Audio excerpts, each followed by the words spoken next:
You moved to a different polling station. Now it might be recording, so everyone be on their best behavior. Okay, thank you, everyone. Why don't we start with that? This time I'll remember to start with our instructions. All right, hi, everybody. My name is Luke Mortensen. I'm a planner.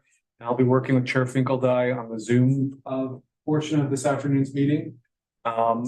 Few housekeeping items. You've heard these before, but this is a hybrid meeting. It's being recorded and broadcast on the city's YouTube channel and cable channel 25. For those of you on Zoom, please remember to mute yourself during the meeting when you're not speaking. The chat function of this meeting is disabled, but all of your chats will go to me and I'll do my best to respond to those as we see them come through. Unless you're participating during the meeting, please turn your video off. This allows the active meeting participants to be seen on the screen, which is helpful for us here in the room. You'll be able to hear the meeting still. When you're participating, please turn your video back on. If you have any trouble, like I said, please send that chat to me. The city reserves the right to mute people or turn individual videos off to minimize distractions during the meeting. And I'll send it back to Brad now. Brad's fine. Okay, thank you, everyone, for being here. We're gonna, Elizabeth will fill us in. We'll continue our conversation. I know we've had some public meetings. Don't know that how much you can update with something else. And get into some of that discussion and then head towards our next meeting. So I'll just turn it over to it. I'm kind of slow rolling this because Gabby's Zoom decided to update right now. So we are going into the second half of module 2. And I'm hoping everyone had a chance to at least dig into some of their favorite sections. So tonight we have Article 13, environmentally sensitive lands and natural resources. Article 14, landscaping and buffering.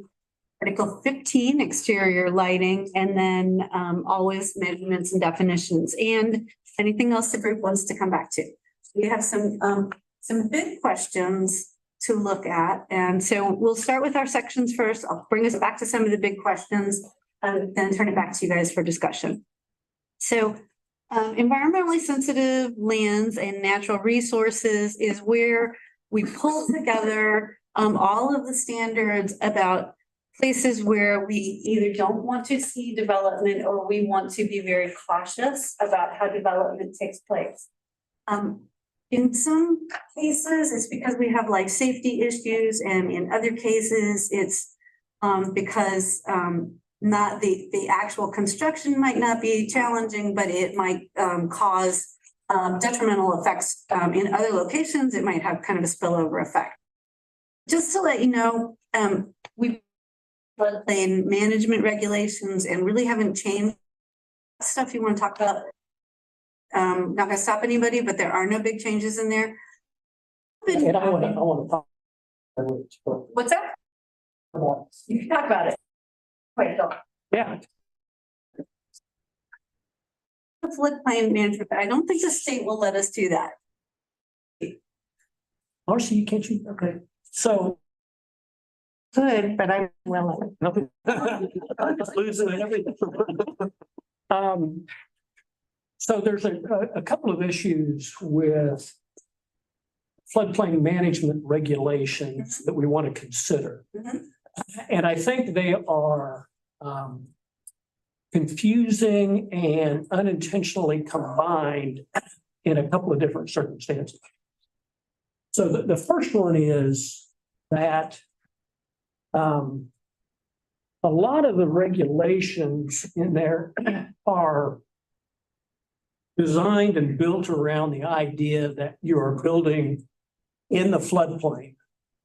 No fill, no elevation certificates. I mean, you are actual at floodplain elevation, right? And that doesn't happen. For instance, it has the requirements about no fill within 20 feet of a building. You know, a lot of things in there that are contemplating that you've just gone out in, I think, not the floodway, but would be the floodplain fringe, and are building a house or a building or something like that. And that is, I assume there's probably some circumstances where that could technically happen in the city of Lawrence, but for the most part, it doesn't. So there's a lot of things in here that are just maybe we've passed, we are antiquated, ought to be updated. So that's one set of circumstances in there where you are. And maybe you leave them in, but you isolate them such that they're defined that you are just an individual developer. Am I making sense? So just a clarifying question, when you say they're antiquated, that makes me think that there was a time when they had a purpose and they made sense and they were right to be there, but as we've grown beyond where that used to be a factor. I'm not challenging, I just No, that's a good point. understand. Based on FEMA regulations, they still could happen. Based on other rules that we follow here in Lawrence, Kansas, you know, if you wanted to plat a piece of ground in Lawrence, Kansas, you're probably not going to be able to pull a building permit if the land is all in the floodway fringe. You know, now, since it's in the floodway fringe, it's possible to do that based on FEMA requirements. But there are other constraints in the city of Lawrence that would make just doing that difficult. So it's possible, and and a lot of this has fingers, like all of our regulations, has fingers in a lot of different places. Right? So that's one set of circumstances. The second set of circumstances is where we are and Luke knows, some of you know exactly what I'm talking about, is where we have a piece of ground. You know, Lawrence is surrounded north, east, and west with floodplains, right? Everything we do in the going future is going to deal significantly with the floodplain going forward. These regulations, without a lot of gyrations, which we are now working our way through on an existing project, make doing that unreasonably difficult. They make building in a floodplain. Developing, because we can take it out of the floodplain, right? Right. So what are we doing to the overall system when we do that? Well, that's part of the FEMA design. I mean, if you fill in the floodway fringe, what's the definition of floodway fringe, right? It's that area that the floodway doesn't exceed more than 1 foot. Right? Okay. So that's part of Do this for the, everyone. So that's 1 foot of flood water. right, but it's contemplated in the whole system already. Now, the floodplain maps are going to get updated. What do you mean by it's contemplated in the whole system? Well, because the HEC-RAS models that you run to determine where the floodplain and the floodway fringe are have already taken that already into consideration on the Right, on but the when you base put flood something elevation. in it, you put an obstruction in the floodplain, right? When you fill and build. Right. So you're changing that modeling. No, but the original modeling is already contemplating that. If you read through the documentation of the floodway fringe and floodway development, it's already contemplated that in the base flood. Yeah, I just want to come back to though, before we pitch these is there's a reason we have regulations keeping people from building in the floodway. I understand. I'm not, you know, I was joking when I said pitch them, but I think we need to update them and make them more manageable, because I think there are a lot of, they overlap and they're confusing and they're not contemplating, because it is and will be desirable for us to develop in the floodway fringe. Now, if we want to say as a community, we don't want you to develop in the floodway fringe, well, then let's just say that. So we don't have a clear policy on what we want people to do in the floodway fringe? We do it on a case by case basis? I think that's probably accurate. Yeah. So I think starting with some clarity around that would probably be a good idea. I think that's kind of what I'm talking about, right? Okay. I have a clarity question. How much of the tier 2 ground is in the floodway fringe or floodway as currently defined by FEMA? We have 7.87 miles in the tier 2 square miles in the tier 2 area. How much of that is floodway or floodway fringe? This is what we check for, whether he's got it on his maps to determine what's developable for each of the different zoning categories. Now, I can't remember whether he had that as ground you can develop on or not, or if it was some categorized as some other. Good question. I think it's something we can I'd find like out. to see it clarified. Yeah, I mean, that's a technical question that the mapping we can figure that out, so. Well, and it's functional because, why would we call it either tier 2 or tier 3 if the answer is that no, you can't develop it? Yeah. Right. No, I think it's a very, very valid. That's a good question. Okay, I would just add, I think there's probably a sizable number in the community that wouldn't like your clear cut rule that we don't build there. So I don't know what sizable would mean. I don't. I don't know necessarily. necessarily sizable size. So, I mean, we're both making assumptions about how many would support which side. yeah, I mean, I'm not making an assumption about one way or the other. I'm just voicing my own opinion, right? I mean, it's kind of a technical clarification of what we're saying in this. Well, it's a policy question in there first and foremost. Yeah. And then we can get to the technical clarifications.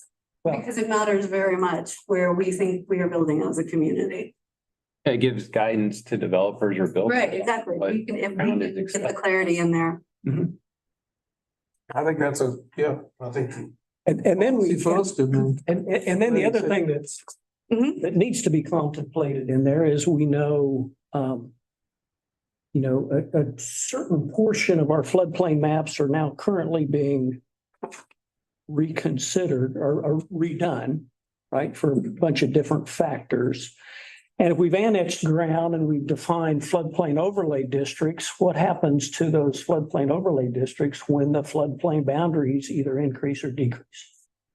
How does that happen? I mean, what's the functional process of all of a sudden you got a piece of ground that is 40 acres and 10 acres of it is in floodplain overlay district, and then the new maps come out and you've got plans or you've got, bank loans or something like that on it. And then how does that work? Right. You So I don't know the answer to that. Yeah. Do you guys know the answer to that? I would assume we remap. So if it's a newly annexed piece of ground, the floodplain overlay tries to anticipate the changing floodplain in the future and has the floodplain regulations go out farther than the actual mapped regulatory floodplain. So if the new maps that are coming out and the whole city is not being remapped, only portions of our floodplain, if the floodplain maps change from FEMA, that would be the regulatory map that we use, but our zoning lines would not change. If we did our job right, they would hopefully match the new maps, or what we anticipated would hopefully match the new maps. Does that make sense? But I don't think you've got that ability in here that says that you can make your floodplain overlay districts bigger or different than what the maps are just because you're see what I'm saying? Yeah. And so if you want to do that, I mean, that needs to be also something that's spelled out because again, we're talking about clarity, right? We're talking about something that we can anticipate and know what's going to happen. Yeah, we can make the maps adjust to match the FEMA lines. Or we can- make the lines anticipate. We can do both of those things. Yeah, So currently, if a piece of property on the edge of town is annexed in and has floodplain on it, regulatory floodplain, the floodplain overlay is automatically added to whatever city zoning district they are going to. And we are looking for 2 feet of freeboard, and that's just 2 feet additional beyond the regulatory floodplain. That's our anticipation that we talk about. We think that if we develop this community further, that when FEMA gives us the new maps, that 2 feet of freeboard might be filled in with regulatory floodplain. And so that's why we think that if we did our job right, the new maps from FEMA would kind of get closer and closer to the lines that we've talked about, the lines that Phil is talking about. and then what Phil is also saying is the city's anticipating fill to that 2-foot freeboard line or homes up on stilts. If you are developing commercial or residential in a in a zoning district that has the floodplain overlay. Yeah. The zoning component, there is a 2-foot elevation Okay. requirement, yes. Okay, so, Something to look at, yeah. something to look at. Thanks. Anything else hiding in there? Yeah, and then Luke, maybe you can fill us in. So it also extends also. Is that a Fill us yes? in. It also extends to larger drainage districts.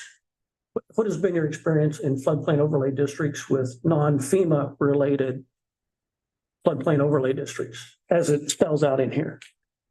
I don't,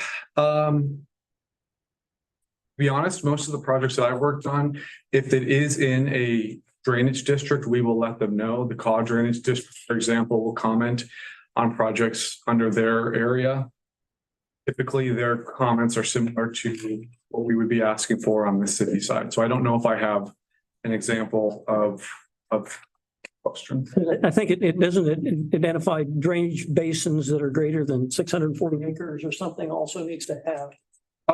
I don't know where that 640 number is coming from, but I know that our application for any development floodplain references are district, and that alerts us to alert. Okay. Maybe I missed it, but is there a no rise definition in here? We do not have a definition of no rise in our code, and when there's no definition, we have to go with kind of the most literal understanding of the phrase. And that, as you know, has been interpreted differently across different levels of government and across different levels in different developments. So it's something we ought to clarify, right? Absolutely. Something about that. Okay, so I think from the little I do know, that is a specific project issue right now. And so I feel more comfortable if we didn't try to bring specific project issues into this because we're doing the big code. Gotcha. Well, what that comes to is not as much in this one, but there is a lot of references in here to the discretion of the planning director, right? And the no rise is one of those that shows up, but it gets more and more as you get deeper and deeper, especially in that section, right? My understanding. So I think that we ought to have a conversation about how frequently we use at the discretion of the director. And if we're going to use that, then there ought to be some criteria that go along with that versus just throwing out that, or the planning director can, agree to some different changes. Yeah, so this washes both ways because there are times when we want to say, wow, there are 14 different ways to do this. And we think we want to give the director discretion. So let's think about how we want to do this. My other question was, if I remember correctly, the state signs off on the floodplain regulations, do they not? It goes to state review and they probably have model regulations out there. So this doesn't have as much discretion in it on the city's end, perhaps, as some other sections. That's a perhaps on that part. I'm not so sure as strong a weight as you're giving it. Okay. Amending floodplain management regulations is pretty process intensive through the state. Okay. What you're saying, so I'm asking. You're saying if this part of our code, if we change this part of our code, someone else has to approve it first. Correct. Mhm.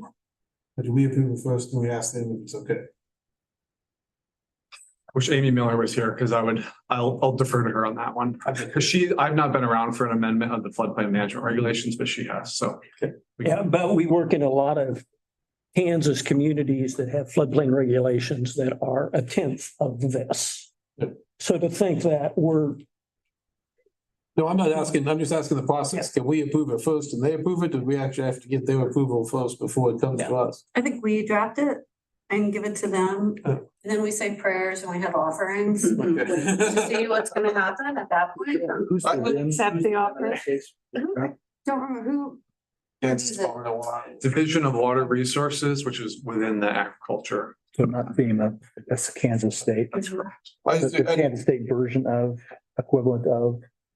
Kind of, yeah. I just don't want to get to the end of this and find out like we're about to vote on it, someone's telling us. Yeah. You can't approve this. I mean, I want to make sure, just note that. Let's figure out the answer and make sure we're ahead of it. And I'll just add one more because I know Elizabeth, you want to move on. That's good. Our floodplain regulations are stronger than other communities in Kansas, but they also match other communities because we're a CFIP community. We are part of the floodplain insurance program. And so people in Lawrence can get reduced flood insurance because we have higher development standards than some other smaller or other similar sized cities in Kansas. That zoning overlay that we talked about is an example of that. So I think to think about, I think where our chairman is and where Phil is and what you're sharing with us, will fast track what drafting changes we anticipate for this piece so we can kick it off for further review. So this might. Yeah, that's all the weeds I got for this one. So, Okay. Okay. All right. Yeah. Oh, yeah. Let's go. What do we got next? Oh, we got the PowerPoint. Okay. Thank you. Yes, okay, we do have a PowerPoint. So here we are. I covered some of this tonight. This is what we got. So along the same lines, so we removed most of the engineering design standards and specs from the current subdivision regulations, and just as another announcement, right now they're in the shared regulations with Douglas County. We've pulled standards in to look at. We're not sure where they're going to land, but this is where we are. We have started having discussions with, and we're going to go into some of that tonight. So one thing I wanted to start in with is some of the questions that we've had over the last day, and the conversations that we've been having are people kind of diving into the regulations and asking what improvements are required. So for those of you that don't do this daily, so when someone develops, they typically have to put in the basics, some streets, some info. So the question is, applicant responsible for, what is he responsible for? So in the past, it's always lived in subdivision. We're moving it into the site intersection of code. Do we want to turn that off so no one like gets a migraine from the flicker? Distraction. So we And I can't out. yeah, well, okay. Sorry, we can't. Okay, we can have a conversation, yeah. We're gonna see redevelopment in Lawrence that may not require subdivision, but may require infrastructure. And so we wanted to be clear that someone who's redeveloping is responsible for the things on the list and for the dedications that you need to do with development. And the thing that has come up in a couple places that we need to talk about as we go through the regulations is we're not linked yet to a full multimodal transportation system plan, right? And so what we say in the code is you've got to go do what the plan says. But when we don't have a plan, we have some gaps to fill. And so we're going to need to have some discussions about that.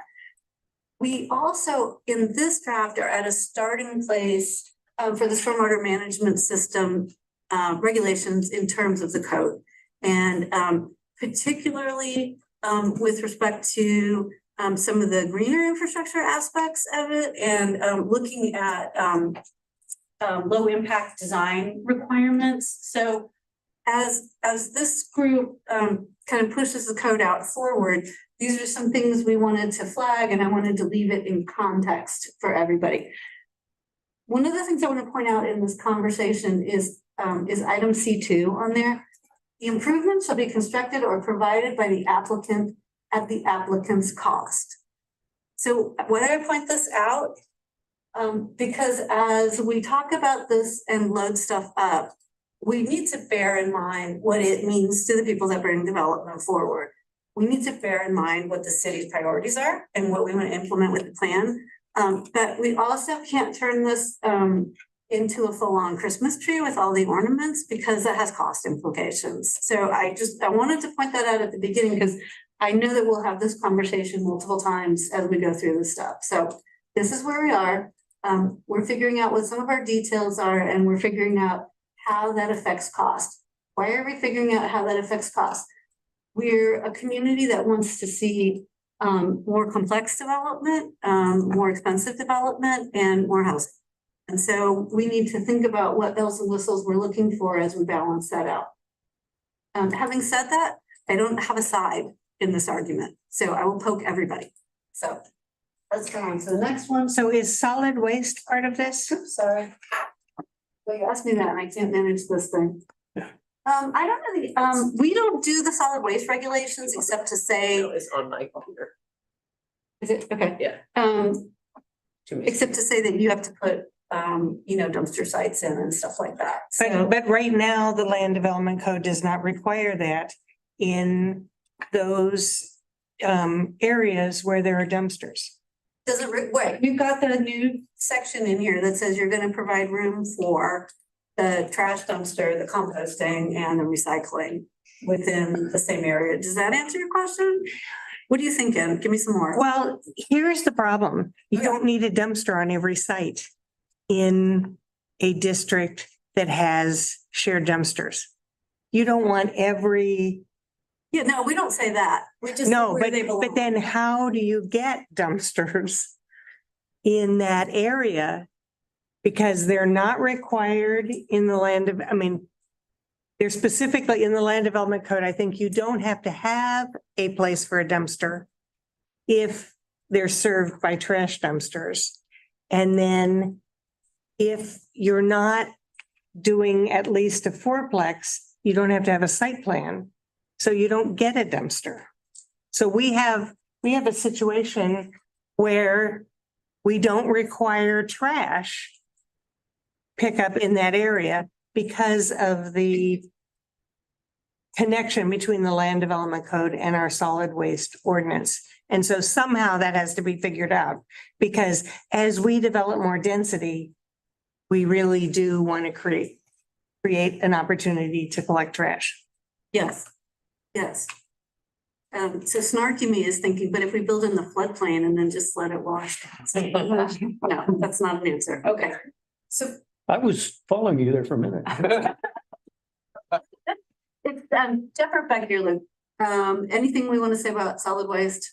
Or is this just out of your realm altogether? When does it come into the process? When are we looking at this? Usually solid waste will get into the process at the site planning level when they're having those. She said it. We have development in the Orient neighborhood that is allowed without a site plan because, if you're single family, your duplex, your triplex, you don't need a site plan, right? Right. So then people don't have to have trash pickup. This is absolutely a problem in the 1100 block of Ohio, or 1000 block of Ohio and Tennessee. And right now, we have a site plan that is not compliant because our neighbors said, oh, too many students put trash in and we didn't like it. You have to take it away. And the city didn't have any way to say that location had to have trash. Isn't that under the public health code? It's not under anything. Should be in the. public So code. people, and if we don't resolve this through this land development code, you're gonna have more problems because I have property that has 2 of those dumpsters and we're gonna do the same thing. And we're gonna say, no, we don't want it on our side Okay. either. Okay, all right, we can't have that outcome. So I do think because of some of the other stuff we put in the code that we will talk about what goes into site plan review. Probably still not single family, probably still not duplex. But I put the big asterisk in the circle next to it, so that for me means let me go figure out further what other options we have. And I think it's an interesting example for us to hold on to as an idea for when we get to procedures. Because we know staff has told us there are things that don't have an end procedure. So maybe it's not, doesn't have to be actually site plan, but there's something else we could do to make sure it's going on there. So let's keep that one as our example. So one idea would be rental registration. Would require, if you want a rental registration. I then you have to have tell to- you, Marcy, I'm not waiting into rental registration. And you know, that's what the city commission said, and because of that, we haven't solved this problem. Okay, there might be other ways to do it, but I'm writing down rental registration. Then I'll just go make a new hair appointment to get it dyed. I'm gonna need it. Okay. We're not paying for that. No, my husband pays for that. He'll tell you about. Oh, no, I meant the rental registration. Yeah. No. Okay, so another thing that's come up, oh, hey, Brody. What are you doing? You wanna learn it? Okay. Just kind of we're doing kind of a little more stream of consciousness tonight, but it's nice to have everyone jumping in. We had a question about where are we going with solar orientation in the subdivision design? So this falls into the category of, hey, we can probably go further. And our instructions from this group have been consistently be provocative, go further. So have there been discussions about solar orientation, which is not solar ready housing, but it's laying out the subdivision so you can use passive solar to do some warming, maybe not on a cloudy November day, but on other days. Is there any conversation in the community that we need to know about with this? Does this idea seem interesting to the group? Kind of falls into the category of we can toss it in and see what the feedback is, but we'd like to hear from the committee. Well, yes, solar should be included and somehow make it compatible with the area that it's in. It also shouldn't just be new residential lots. It should be existing lots as well as commercial. So this is just how the house is set on the ground. Oh, So it's the- gonna have to be The for, orientation. it could be redevelopment. We would make sure it's applicable to that, but we can't do anything with existing short of jacking it up and turning it. Not gonna happen. What is the, so as a builder? Yeah. Let me try to phrase this. Is there a limitation to density in a subdivision if all the houses had to be orientated a certain degree? Yeah, so we usually do it as a percentage of the lots in the development because we realize you could end up losing space by having to do it for everything. Hmm. Is that the 30%? So this one is like, this is from another community. We put it up as an example. So we did 30% of the new residential lots should be oriented to true east-west solar orientation. I've seen communities do it a little bit higher. I don't remember anyone doing it much above 50 or 60%. That would be something that we would love if the developers in our group wanted to sketch it out and see what we think a reasonable number or a range would be. I was thinking that the energy code the building code kind of covers this a little bit anyway, too. I mean, you have to do your design of your HVAC based on the orientation of the lot.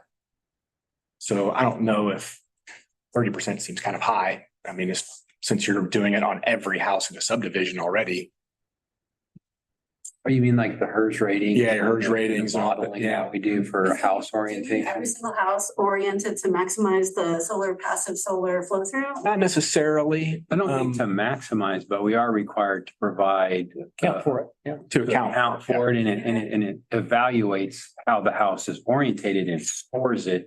And then if the lot is orientated in a favorable way to passive solar, your score would be higher. Okay. Yeah. But Okay, and that's energy code or building code? But it's the energy code that's part of the building code, Yeah. right? We have to do a HERS rating, home energy rating. Yep. Part of the building code. Surveyor said that hers. Yeah. So having done that, is there a number that you've seen? I mean, I don't think we need it in the code if you're already responding to that.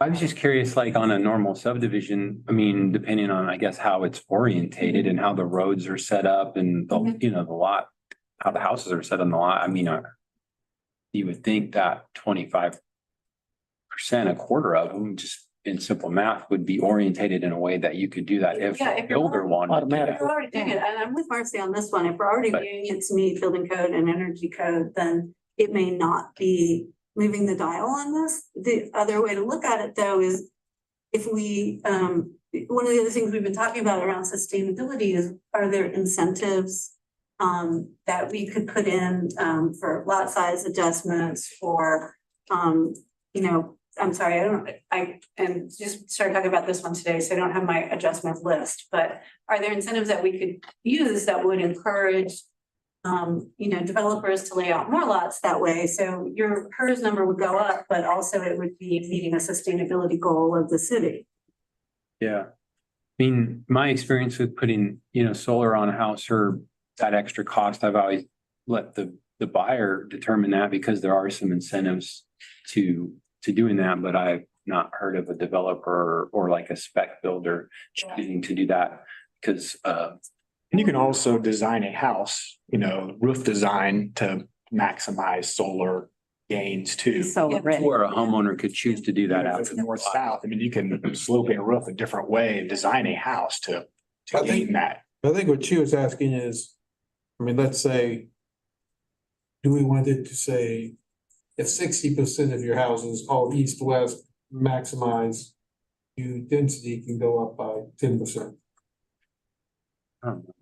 Yeah. Might put 30% with an exception. I was using the, just. Hypothetical. I do think that's what she was. It's higher than what you would normally get. I do like an increase in density if you have that, but I don't like necessarily having 30% should be required to have that. Would that be an option? that the- Well, I think the question was, don't have it at all. Yeah. Yeah, right, Option one is say nothing about it. right, yeah. Option two is to say, the only time you mention it is in relation to an incentive. Right.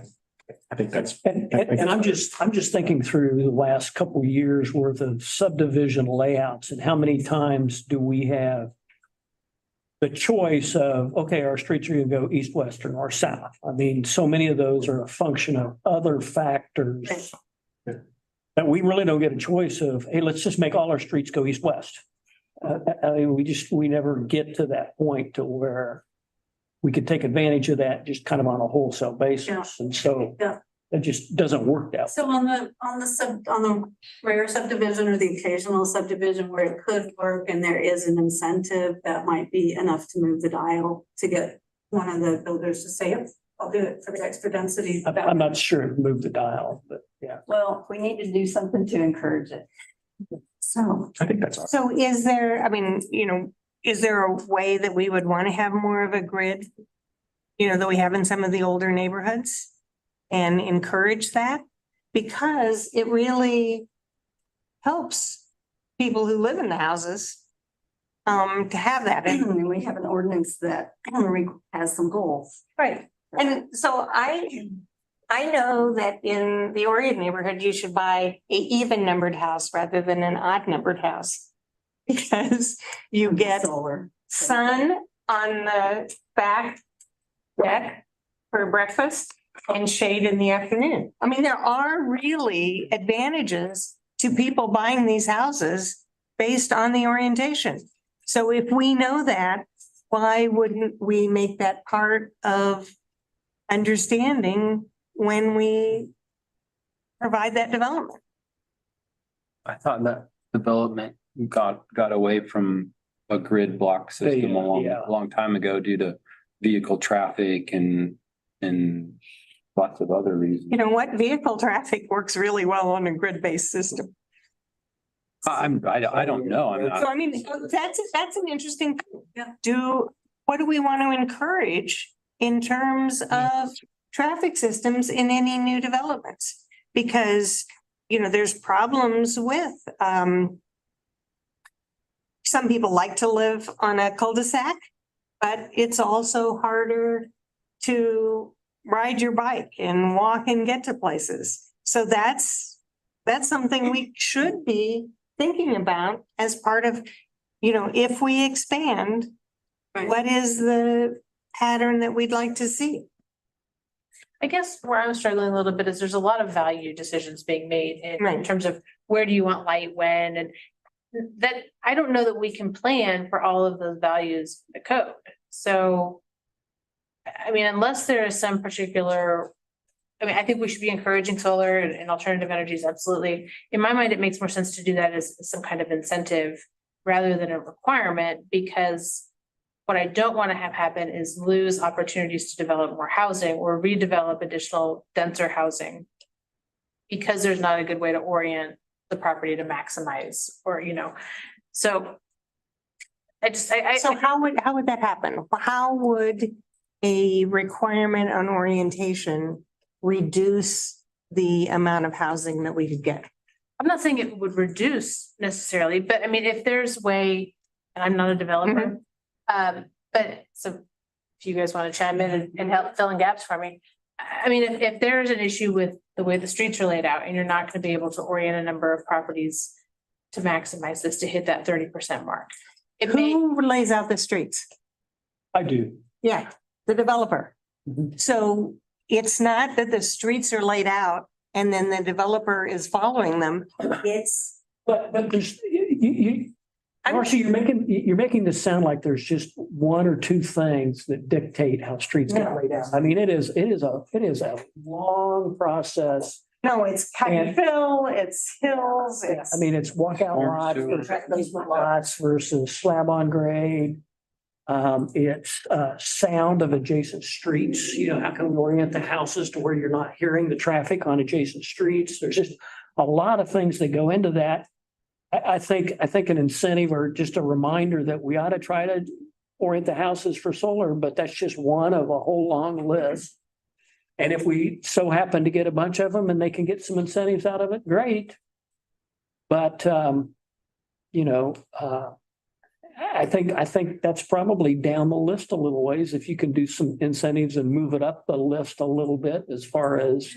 There is an efficiency question about grid streets though, and I also think there's an infrastructure cost savings to the city long term. And we have an ordinance, and we'll continue to remind this group that we have an ordinance that is pushing for 100% renewable energy for our community. Yeah, So- that was the, thank you. That was the thing I was going to come back to. So we have, within Plan 2040, we have instructions for this project, and sustainability is pretty high on the list. So I think that there are things that we want to talk about as shalls and things that we want to talk about as incentives. And I'm not quite sure what the mix is going to be. I know from working in other communities that not everybody does curvilinear streets anymore. We do see grid street development going in. Is that not what we're seeing in Lawrence?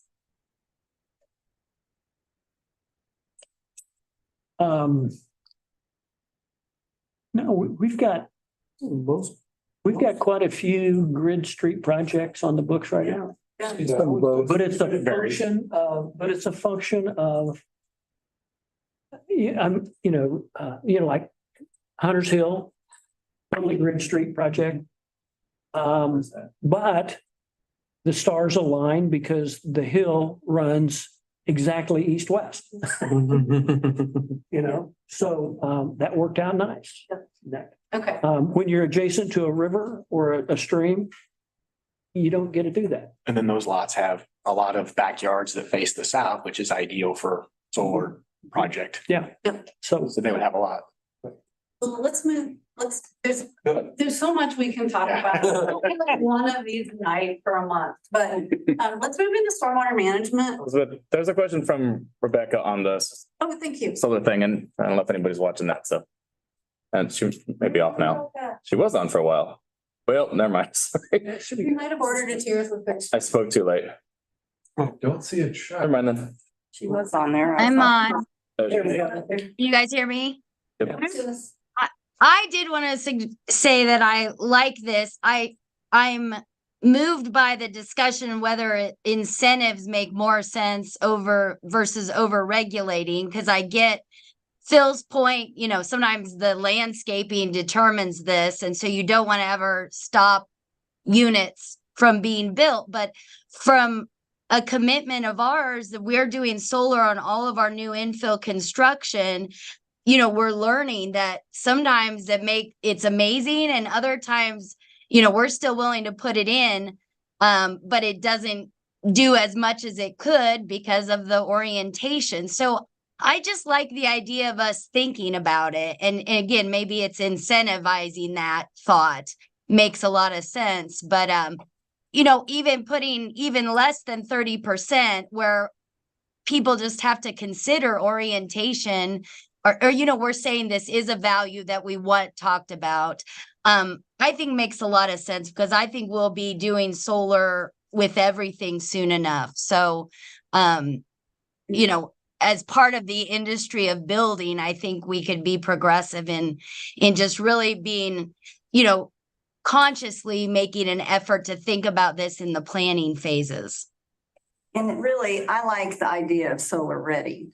And I know there as an added expense when you're developing new development that may not be used. But if it's solar ready, then the owner can make that decision.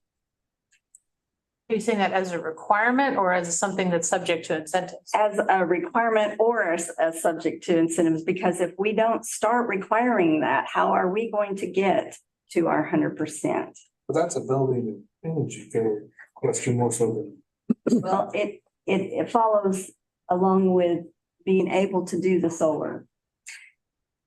I'd like to also remind us that solar can be passive solar. It doesn't necessarily need to be. Yeah, I think that's where we started with this whole Yes. orientation. That was passive. It's passive solar, so Yeah. let's make sure that you have a building that can welcome sun. Has a roof line that does that. Has more windows on the south than on the north. Those kinds of things that don't necessarily mean you have to have solar panels. I don't think we're gonna get to the place with every house having solar on the roof, just because our utility company may not be able to manage that.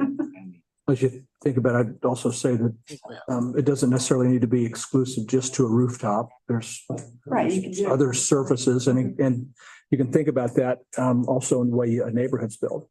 There may not be any structure suitable for an orientation for active solar. So maybe there's a separate something there. Community solar may eventually come to our And area. the other thing I'd suggest is that as you think about it, passive solar is what it is. Active, the technology there is evolving like crazy. You can already put shingles on a house that are active solar collectors. There's a number of technologies and things back behind it and storage and how that all comes together that will make this easier as we go. The idea though that we have this as a foundational part of what we're doing, as opposed to trying to look at density through the lens of east-west orientation.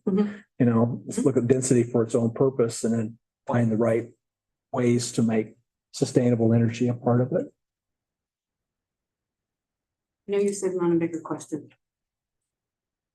So everyone hold that energy thought. We're gonna switch to stormwater for a minute. So could we at least agree that incentives is something that should be done? So, yeah, I think that we're gonna go in and do some redrafting and propose some incentives and give everyone something to respond to. Because most of the time, you have to be able to think about, okay, how's it gonna lay out and what's it gonna be? So let's do that. Okay, stormwater management and natural area protection. If you've had a chance to read the draft, starts on, I know I have the wrong version. Anyhow, it's section 201304. This section is new. It comes from work that MSO, that stormwater team has been doing with an engineering firm. It is focused primarily on natural drainage path preservation. So that's a broad idea. It's streams and runoff. So it's not necessarily streams that flow all the time.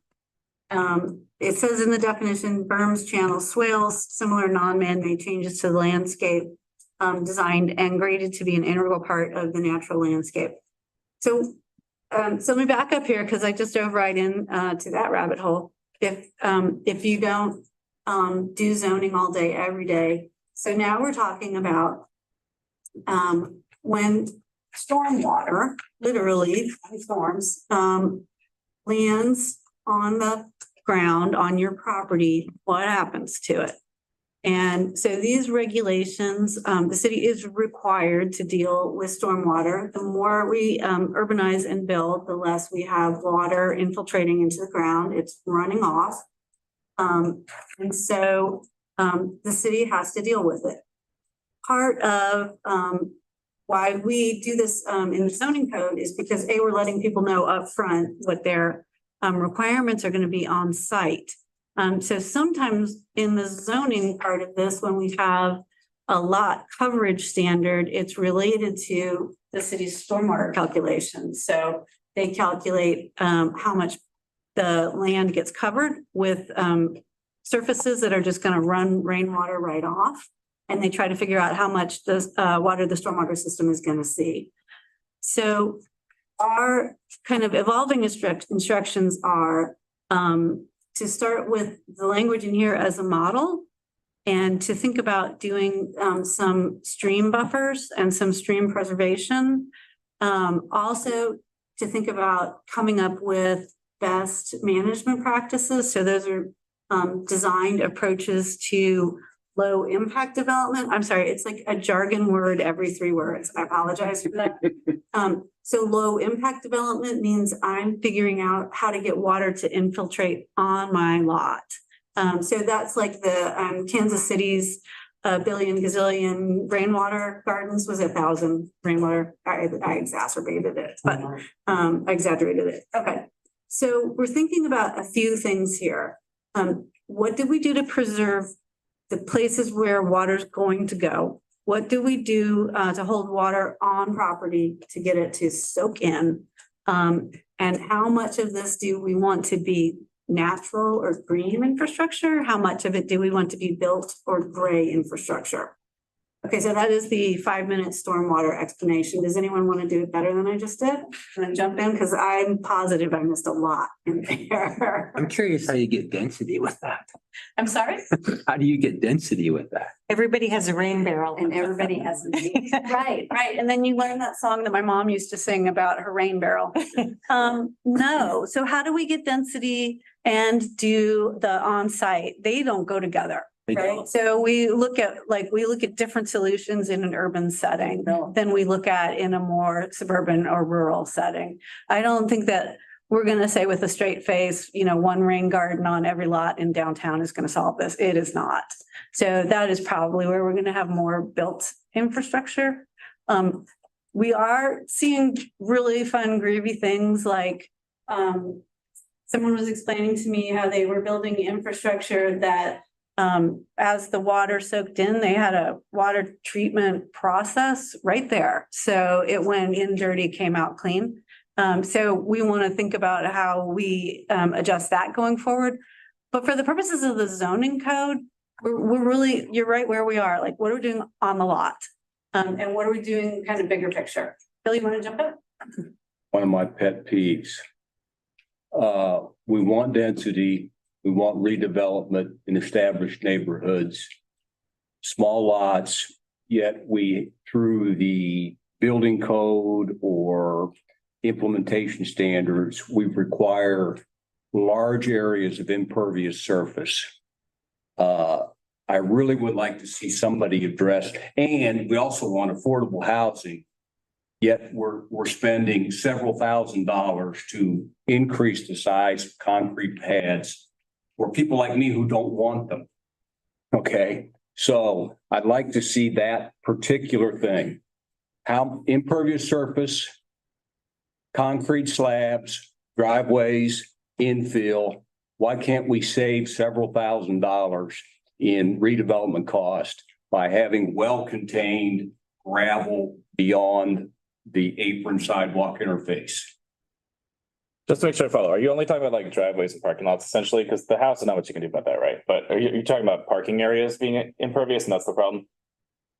That'd be the easiest way to accomplish it. Yeah, I'm talking about driveways. Okay. I'm talking about the 18 to 20 foot wide, 40 foot deep slab that has to have one parking space per bedroom right in the house. So I completely Okay. agree. And we Okay. used to have gravel as an allowed paving material that got taken away a couple of years ago as part of the updates to Article 9, which is now Article 12. But at the time, The gravel ended up in the storm sewers. Right. Right? I mean, it wasn't because we didn't like gravel. It It's has to be contained. what? It has to be contained. I agree with that. which can be done. It can be done. We have the technology. Yeah, but it's Not that not hard. Around it. The Egyptians had the technology. Yeah, it can It's definitely be not, done. it's not rocket science. Okay. That So wasn't gravel they had. There is impervious concrete now, but it's not. Yeah, Impervious. Yeah, I know. Yeah, it's just, that goes Yeah, I back. want to bring down costs though, too. Yeah, I know, that goes back to a board. Would you add the 6 foot wide sidewalks to your objections? If, Is, I mean, or is it like in front of our house, there's a sidewalk on both sides of the street and they're redeveloping the storm sewer and the street, and they're sort of saying, you should have a wide sidewalk. And I'm sort of going, really? Corbin GSP is on the other side of the street. We can see where people are walking. Do you really have to replace this brick sidewalk that's been there? And why? Because the brick actually allows some, Brick is slightly more impervious. than- Yeah. Yeah. Okay, so lots of things here. Lots of things. First of all, I thought gravel had to be free, but apparently it can be contained. I had it wrong free, but now I know. no, But I'm guessing there were stormwater problems, maybe air pollution problems in the summertime too. Gravel can get. mostly stormwater, I think. before he finds the sheet. Jeff? Jeff? Got me on that one. The two main issues that we had were ADA compliance and stormwater. Okay. And one correction too, it was only permitted in the floodplain. Gravel was never an approved surfacing material in the non-floodplain areas. That's interesting. Okay. And So how do you on contain it ADA, when we were you just have to drive over it? well, there's a number of solutions that I've used. You can do well-placed railroad ties, use railroad ties I've used in the past. Very inexpensive if you get them from BNSF. Or you can go more elaborate with, 12 gauge steel, 4 inches deep with rebar. There's a bunch of ways to do it. It's not difficult. Cinder block. Yeah. or you could. But you have to drive over those, right? Concrete curb. Does Yeah. this feel about Well, driveways? Anti-concrete, yeah. Yes. With concrete, yeah. Yeah, okay, all right. I'm trying to save money. Duly noted gravel and These are awesome. driveways, infill, I haven't seen one. aprons, Egyptians. I guess my question. on ADA, But I do think, I guess I was going to I'm not. on the bigger picture, I do agree with one of the, one of those questions there is, competing, maybe a little bit competing values between density, Yes. and stormwater. And, again, big picture, I'm, concerned that, someone, flips to this section and says, oh, I can build, 12 units here and we can get lots of density. And then you flip to another section and say, oh, yeah, but stormwater taketh away. Right. That you can only do 4 units because stormwater limits you. I think, again, stormwater is important. I'm not maybe using that as a bad example, but an extreme example, but let's make sure we balance that. Right. Not let one take it away. And I don't think this defines very well what your channels are, right? Because There's been issues with this, so yeah, agree with you.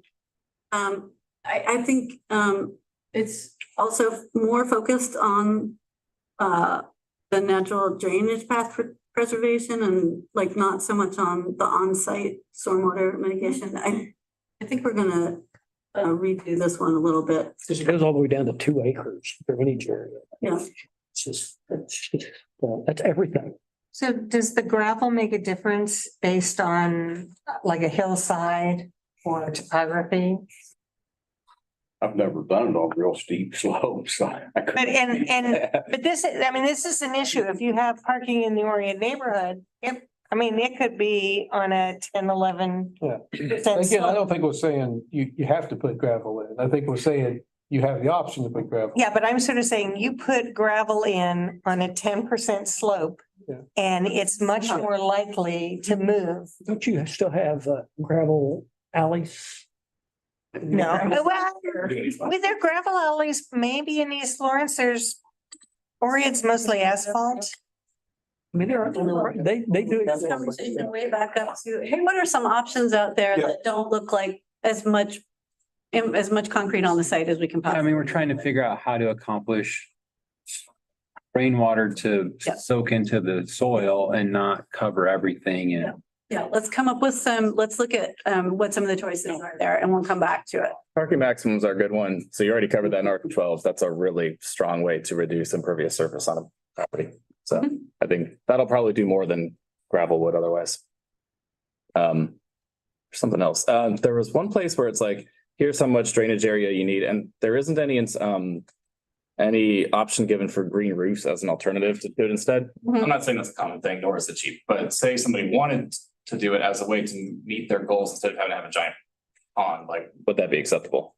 Yeah. Because that's what they do in particularly rainy and also rich countries, just green roofs everywhere. It kind of works. Yeah, I think, so I think this is a starting place. What we think we want to do is kind of right size it for Lawrence. I think that it is pretty generic in the whole scheme of things.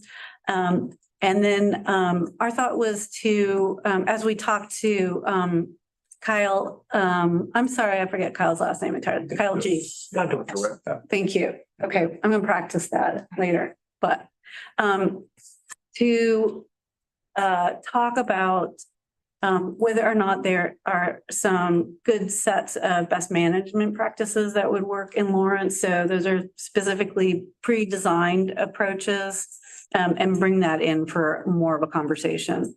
So, would that be like more options for yeah. parking lots and driveways versus just concrete? And we want to find the people who have written the books on 30 options, and then see what, 27 of those might work in Lawrence. That's kind of where we want to go. Give more flexibility to the builders. Right, so you can do site-by-site determination of, you should have, at least 2 or 3 options for your site for something that's going to work for you, not just. And is it a builder, like we want to pick something that we could sell, right? Right. I mean, that's just my perspective. It'd be nice to have some options other than concrete, and hopefully as somebody that values us selling the houses, we'd want that house to have an aesthetic value from the street and functional value to the buyer that would, not be putting gravel on a 12% slope where we know that's a problem for the buyer. I don't think we could Mars be one of those heavy rollers. Right. Yeah, on roller. Great exercise to So pack I would that every ask, day. where is sustainable landscaping like native planting? That's in landscaping section. Okay. Schools there We'll escaping. get there in a minute. We'll get there in a minute. But that could also. We'll get there in a day or two. I'm just saying that could also help in floodplain management. Yeah, exactly. It can. Okay, so I'm gonna skip out of stormwater into landscaping and buffering. So let's move forward. Oh, wait, I'm sorry, can we back up? A couple things we heard in our discussion with staff about this yesterday. We asked what other areas need to be considered environmentally sensitive lands. And some of the feedback we got on that was native prairie and wetlands. And so I'm gonna open that up. I'm sure we have strong feelings about wetlands. I know Lawrence has strong feelings about wetlands. And what we heard was like, there's not a ton of native prairie that's actually gonna qualify still as native prairie, but there are some areas out there. Usually what we do in a situation like this is allow a pretty flexible approach to cluster development or conservation development. So if you've got something that can be preserved, we give you your density or maybe even your density plus and say, move it over here and you can make the lot smaller. Just don't build on this little piece of natural prairie or native prairie that's left. So not to say you can't build, to say you can build, but could you squish it together a little bit more? And so what we would do here is we would need to figure out how we define native prairie and then how we define wetland. And the question that came up with staff about wetlands that we wanted to talk to steering committee about is we have jurisdictional wetlands, so that's Army Corps of Engineers says it's a wetland, but we also have in Lawrence land that is wet. And I learned yesterday about reasonable ducks. I don't know if I can re-explain the reasonable, if a reasonable duck can swim on it to the ocean eventually, it's a jurisdictional wetland. If an unreasonable duck sits on it and goes nowhere, it might be. What do you want to say? Right there, Quan. Someone else do this better than me? Okay. So We don't want any ducks in the. we don't want any ducks. Any ducks in the code. Okay. Okay. You're really ruining my fun here. So the bigger question is to this group. And what I have in my head is, you know, the whole South Lawrence Traffic Way thing, but that's jurisdictional wetlands. But as we're thinking about the entirety of the system, the water system that we have going in the community, is there any appeal to regulating outside of jurisdictional wetlands? Is there appeal to saying we value the wetlands and we don't want building on it, but we are gonna give you, you know, as much development and maybe a few units extra to pull off of it? Or is there so much in the way of wetland that this would be nightmarish all the way around? It could be a lot easier to answer this question with the map. If we could see like where the jurisdictional wetlands actually are and be like, oh, that would affect every single plot of land in the city. And if there's non-jurisdictional wetlands that are just in a couple places, like, we can probably forget about it. But if they're everywhere, then that's a much more important decision. And I don't know if I have the info to make right now. That's a good, thank you. Sorry, you got me thinking on the fly here. That's all right. I think a definition that doesn't involve ducks.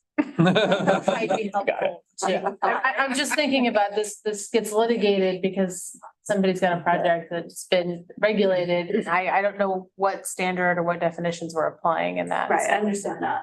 We And don't know ducks. I'm just saying I like the ducks. Yeah. I know. We could tie some weights to the ducks and then they definitely wouldn't go down.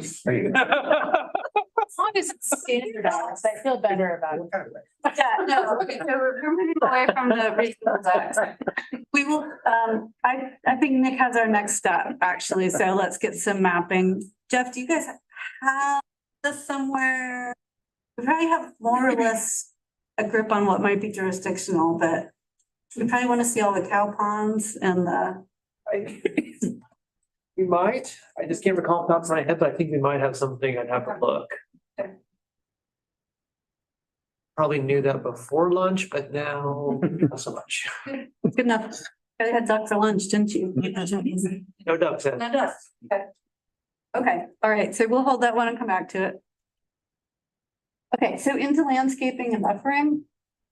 So we have pulled up just for clarity's purposes, wow, okay, maybe I had lunch with Jeff because I'm not working here either. The minimal total landscaping requirement based on the zone district. So this is something that we have looked through the current code. I think this comes forward as a fairly similar idea, but in conversation with staff yesterday, we recognize that we need to take a look at open space requirements and impervious surface coverage requirements, and these need to align. So we're not again doing that. Hey, we've just taken more property, but we gave you this super small lot, and guess what? You're not building a thing. So that will do. But so does this look interesting or shocking to anybody? Are we kind of residential has the most landscaping, mixed use has slightly less, and then commercial and industrial pretty significantly less. Why would we say that R1 doesn't have to have any? Because it's a large lot, so they're probably not going to develop the entire lot anyhow. But if they're probably not going to develop it, why do we say you could develop the whole thing? Why does it say none? Yeah, So it's the type of development that you can do there. I suppose you could put a castle on it. But with a moat. With a moat, that would probably count as landscaping though. So We can go, so typically we don't put a landscaping requirement on larger lots, ag. Because. But in this case, we're saying they can make a duplex lot, so, Okay. so we're actually, Pull them into the residential. I mean, we're That's a good saying point. you can have a lot, you can add There should be. housing, minimum and landscape so, area. I think part of my confusion here, and I'm kind of with you, that it seems strange that it's not, is because maybe I don't fully understand what the definition of landscaping is in the code as it stands. I was under the impression that it's not bare dirt, not concrete, but like natural something or other. There's mulch, there's trees, there's lawn, something like that, right? Which by definition would then be just the inverse of whatever the maximum impervious surface area is of that district, which would make R1 35%. I forget what it is. Have you got some materials requirements for the landscaping? Are there irrigation requirements too? Because that would definitely make it a different definition. What requirements are? Irrigation, We have some irrigation requirements. Okay. There. So let's go through and get to that. Let's go to the next slide. Thank you. So one of the things that we did, so that on the left is current code, and there are 4 types of buffer yards, and I'll explain it, sorry. what I do. So right now there's 3 types of buffer yards, Right. but they have 4 options. You have 4 options of width. And so in the new, in the proposed code, we've brought them all down to what is right now their lowest buffer requirement, because we're going for more compact development, again, trying to get at this density. But when we talked about this with staff, they pointed out that there still needs to be some alternative compliance requirements, because even sometimes a type 1 buffer might still be too much to get a project in. And so we will be adding that. And then just a general conversation about, right now the buffer requirements have tree and shrub requirements, but they don't really say anything about fencing or about, a more opaque screening technique. But generally speaking, we were trying to make this simpler, and B, trying to get at more compact development. So that's why we took it down from 4 different width options for each type to the lowest width of each of those buffer types. Yeah, no, that's We went still, down that no, path. I was just gonna make it up totally. We're good. It's fine. Okay.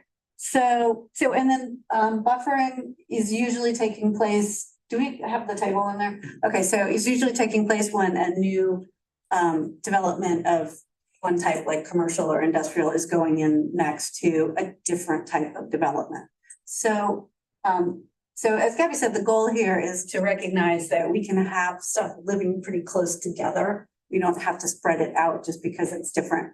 Having said that, so you can see the differences between 10 feet and 20 feet. So, if we're putting industrial next to something, we're looking at 20 feet, we might be looking at more than 20 feet, depending on how heavy the industrial is. But for the most part, this has all been skinnied up. We will go in and clarify on the fencing, what could happen, and then probably add some standards about opacity. So like when you put a screen in, is it really like shrub and then 10 feet shrub and 10 feet shrub? Because there's no screening going on there. There's a row of shrubs going on there. If you really don't want to see what's next to you, you've got to plant a little bit more than that. So we'll talk about that. So even between R1 and R2, you've got buffering. If it's new going in, there's some very Even minimal between buffering. 2 single family types, you still got. Yeah, so we'd be willing to move away from that. I think that's a recognition that most developers put buffering in from their development to the next development. I think residential is fine with a fence or with shared lots. It's not required. It's not required. Okay, So it depends on the district. so And our, we had this conversation with staff as well about right now, this is district based, but specifically specifically single family came up as Mhm. for the same reason. So Maybe I'm reading that wrong. So on the table between R1 and R2, you've got a type 1. Am I reading that right? You got to put it. that's R1 and R2 non-residential. So would that be Like home you have a occupation? Church going in or something So like it's that. just strictly residential. Just strictly the Gotcha. non-residential. Gotcha. Yeah. Okay, got it. Okay, let's not let me talk about landscaping anymore. I would say that the fencing is not just for visual.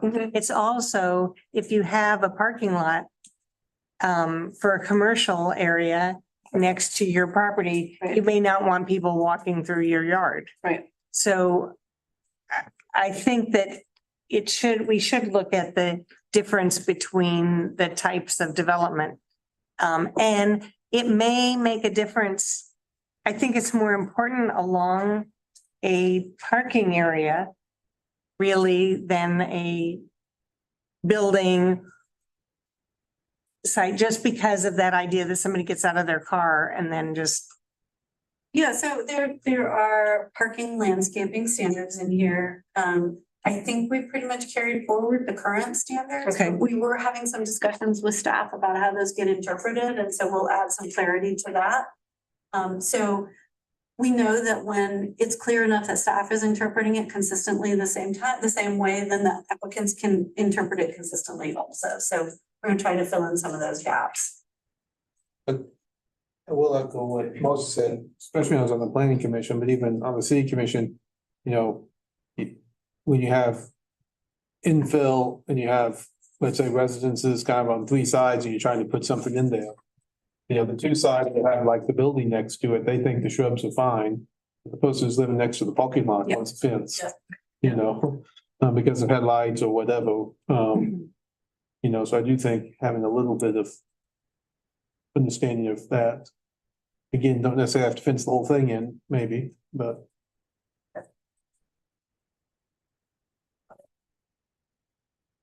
Okay, so we picked up standards from the community design manual. So this goes back to what Kay was asking a little earlier.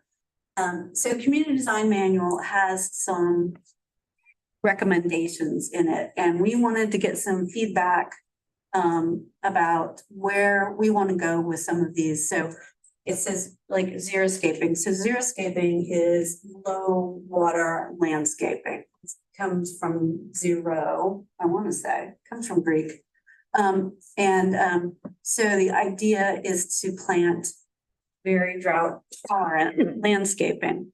So let's back up a second on this and just have a conversation about what you might call climate change and what you might not call climate change. However you want to call it. Sorry, I hate to interrupt like this. I feel like I blinked and we moved away from landscape buffering really quickly. There's a couple things I want to bring up. If we got to, Landscaping or materials. So what did you want to bring up? are we done with buffering and fences and trees and What everything? did you say about that? Sorry. Okay. There was an opportunity, it seems, for shared buffer yards. So I feel like the way I read it, and I may just not be reading it correctly, or maybe it's worded confusingly. It seems like if there's a use here and a use here, they're actually both in some cases required to provide a buffer yard, and there doesn't seem to be any contingent for allowing them to like pull resources and be like, all right, how about instead of 2 10-foot buffer yards, we just have 1 10-foot and that satisfies. Only the new development has to provide it. Okay, so then there's the other one where it's like, if you're a single family home and you're building right next to a non-residential use R1, R2, are you, the single family home, required to build a buffer yard to protect yourself? If you're What the if you new don't one care? coming in, yeah, Okay, yeah, because the building that's already there doesn't have to buffer for you right. buffer, yeah. But it's not like the more intense use would be bothered by single family homes. So if the single family homeowner doesn't care, why should they be required to build a buffer yard? First, single family homeowner doesn't care. Second one might care. We could decide not to care. I mean, if they want to sell their home, they'll care. But if in the meantime, they're like, I kind of like having this right next door, who cares? Like, I don't want to spend $5,000 for a fence. Should it be allowed? You know, if we want to decrease the cost of housing, that's like one more drop in the bucket, it seems. Well, and that's kind of the goal too of adding some sort of alternative compliance procedure, is that we could establish some of those criteria or parameters around that so that you wouldn't have everyone saying like, well, I don't want it now. So, because that would cause issues down the road, because then probably nobody would do buffering. So that will be part of. I think it is actually. You guys have alternative compliance right now, don't you? Oh, So someone can always come in and say, I don't want to. And what are the options for alternative compliance? I think I saw like you can build a 3-foot wall instead of trees, or is that if it's like too narrow buffer yard? And the wall seems frankly useless. It's 3 feet tall, which is not buffering anything. So I don't quite understand what. Typically, alternative compliance is come in and tell us what else you want to do that meets the intent of what's going on here. And the intent is to protect yourself from more intense development. Yep. It just seems silly. I mean, like, if I don't care and I'm not gonna sell my house in the next 30 years, like, why should I build a fence for, I mean, seems like we're kind of micromanaging people's personal castles. Yeah, I think that's a good point. I think there's an argument to be made for some consistency. In terms of if everybody else, and this is not the people jumping off the cliff, if, you're the fifth house in and the other four houses do have that buffer in and you want to skip it to save money. Is that beneficial? Hold on, Nick, I'm just processing it here. I mean, to take that argument to its extreme, we would pitch out a lot of this, right? And we would let people do their thing. And we'd be Houston. Actually, Houston has a lot more fences than you think. It's very difficult to enforce Houston. And they believe in fences. Yeah. I got that. But, we have done this, so in residential is required to do nothing. But if industrial is coming in, they don't have that same option. They will buffer themselves. It's something that we could put out for community comment or, see what people think about it. What does the rest of the group think about this? Well, your example was residential against. Slightly more intense, like maybe duplex or like a small coffee shop. It's like a class B home occupation, right? Where it's like a non-residential use of a otherwise pretty residential looking thing. And I should clarify, I'm really only talking about not mandating the less intense use buffer itself from the more intense use. When the more intense use is going in, there should definitely be a requirement for that. I'm not against that at all. I just think that if the less intense use doesn't care, they shouldn't be required to protect themselves. I think as a builder, I kind of agree with giving that latitude to the buyer, just from the context of affordable housing. I would also agree. I mean, in terms of future issues, I mean, if a buyer doesn't care that they may lose some potential resale value because they don't have additional buffer, I mean, I think that's their choice to make. Or if they choose to sell the house and they get enough feedback that they need to have a fence, they can negotiate that with the sale. Right. Just not being required at the time that I'm building a house. It sounds like we're saying residential for the most part. Yeah, no, I'm just in line with Nick in your comment about just residential. Because I'm just tying that back to affordability for housing and what the requirements are that we continue to place on. Makes sense to me as a home builder. I don't want to be required to have that. I don't want to be prevented from it.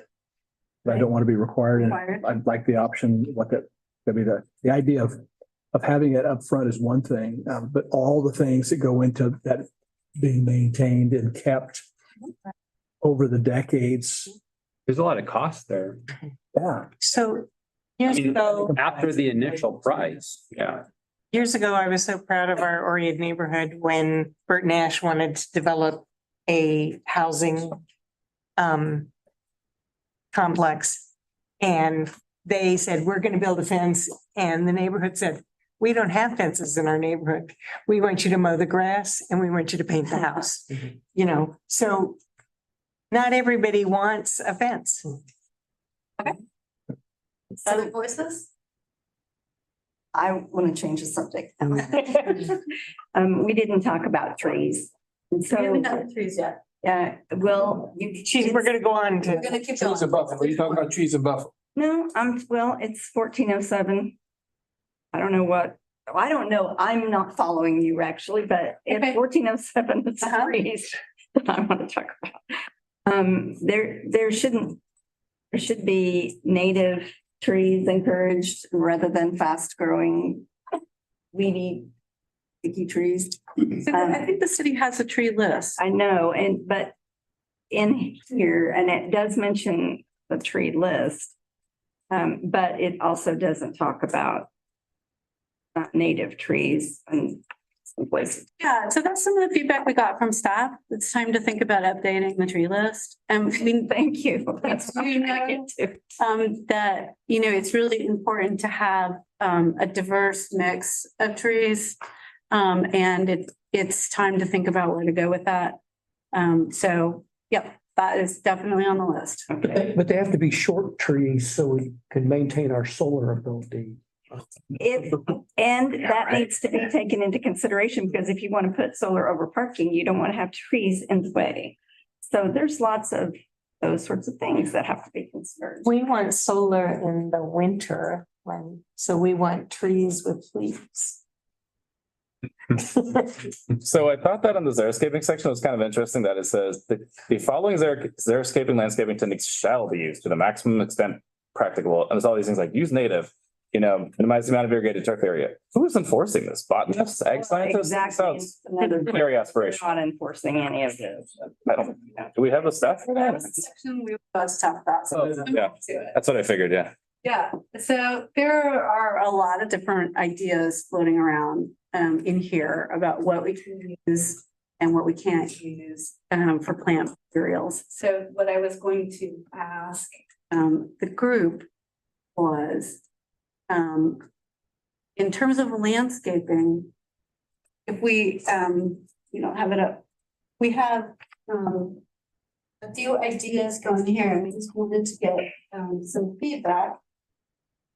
If Lawrence is interested in moving away from big lawns, from turf grass, from thinking we're England, into something that could be drought tolerant, or something that could have native or adapted plants, something with a water budget.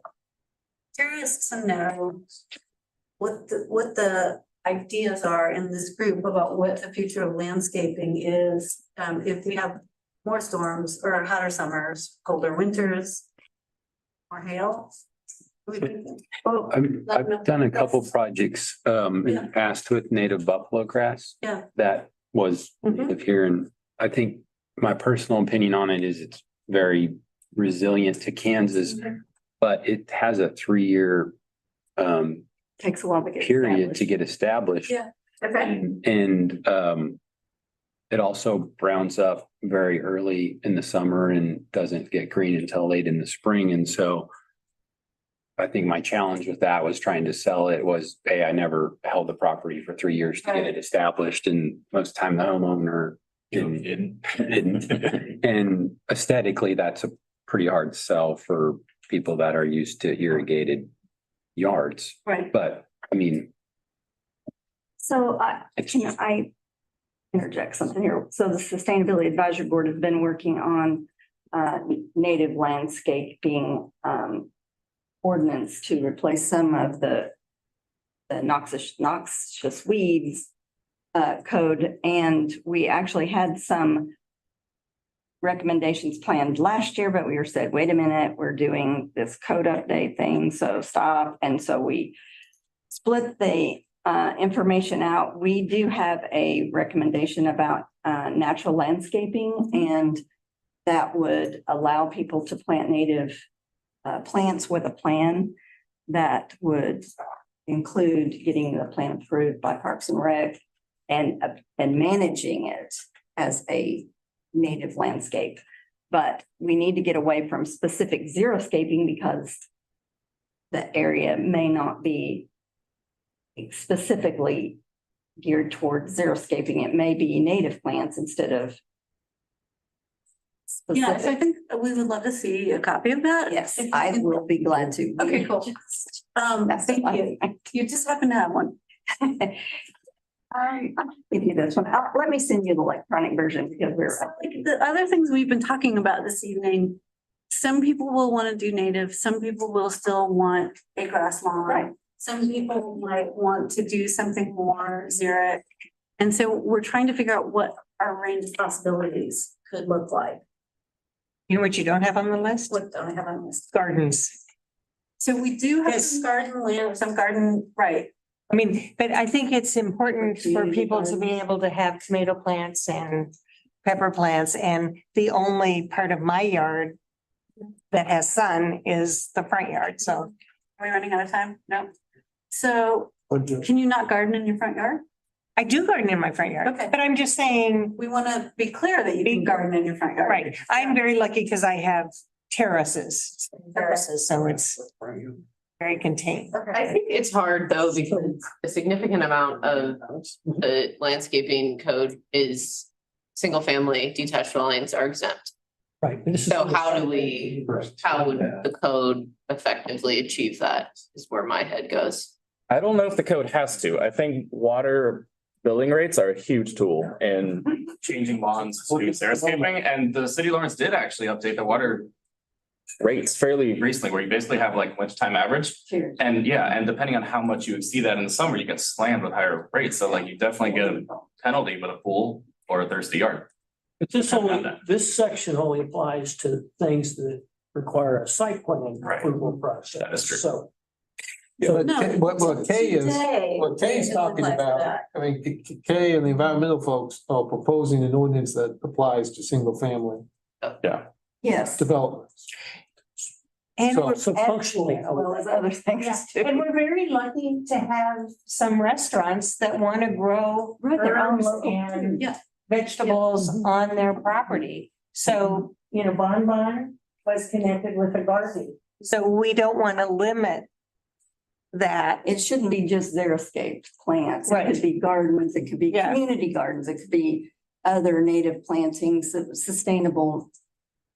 Yeah. replace the whole xeriscape Right. section with just a more A comprehensive. broader- Okay, so don't read this again. No. It's coming back as something different. Just pretend it never existed. If you feel good, you can just like get a pen and scratch it out. We'll come back. This was from the community design manual, so we'll revise it to make it more specific. And so the residential landscaping is that is the idea of that to allow the use of native plants and not have it be called weeds. Exactly. Okay. 12 inches, you get a ticket. So No, we don't usually do we that. don't do as much with noxious weeds in this code. Well, under the code, we call it noxious weeds. It's weird. I don't know why it's called. I thought that was already allowed. I mean, I know multiple people who have ripped up their lawns. Because nobody's enforcing it. But I thought it was like even the agriculture in your front yards thing. Like I thought that Lawrence specifically put forth an ordinance to say like, you don't have to have a lawn, you can have something else, as long as it's not obnoxiously called lawn, you know? Well, but they still get tickets. They're, if the neighbors are neighbors, they can still get a, Are they actually native plants or are they just noxious weeds? I mean, how do you? they could be grass that's, But isn't the county responsible for? well, that's another issue. That's another. Yeah. Well, Kay, why don't you give Yeah. what you have? Figure And if, out where we go with that. and if you think it's not there, I do think that's part of it. I mean, I've seen several versions of it over the last 2 years from, Because we just. you know, going as far as in one version, new residential developments.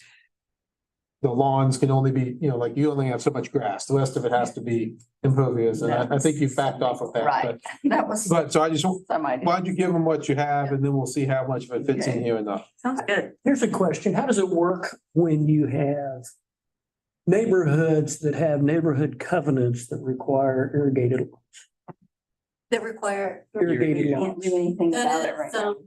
the It's a law. the city does their rules and the covenants have their own rules. If we're not doing anything limiting turf grass, then they can have irrigated lawns. And I don't think we're proposing it, but if someone wants to, that would be different way forward. And then those regulations only apply within the subdivision that has the covenants. So my question was, to you guys and staff also. So typically we do a landscape review when a new development goes in and then nothing after that. And so I want to know, how do we want this to apply long term? So I was told that when you have a new development, you have to maintain that particular landscape for a certain number of years. Or if you decide to change it, then it impacts your whether it's new construction or whether maybe this is not true, but that's what our company man said to me. So that you have a certain amount of landscape, and then if you want to totally change it before a certain number of years, then it invokes a new activity or new development. Is that New not true? plan? New plan, new site plan. Usually people will come in with a new landscaping plan if they want to do it. It's not necessarily a set number of years and it expires. It runs as the landscaping plan with the property until it's either redeveloped or adjusted. And so if somebody comes in and, trees might not survive winter and they don't get replaced. If somebody lets us know about that, we go out, we check, we get with somebody to, talk about getting those trees replaced. But if somebody wants to come in and do whole new landscaping plan, we can take a look at that as part of the site planning process and make sure it meets all the code requirements, let them know here's where the easements are, here's where the utility lines are at, kind of give them that guidance. So is there a certain size of property that make, when you have a site plan? It's really just about the development intensity that goes on, but it also depends on the use. So like detached dwellings, duplexes don't get site plan, but an apartment complex. Commercial, but get site plan as part of it. So it just depends on a little bit of that variety. It's on a complaint basis. Yeah. You can come through and say, Yeah, so it is on. all these shrubs died, tell the person to replace them, and you talk to the city and.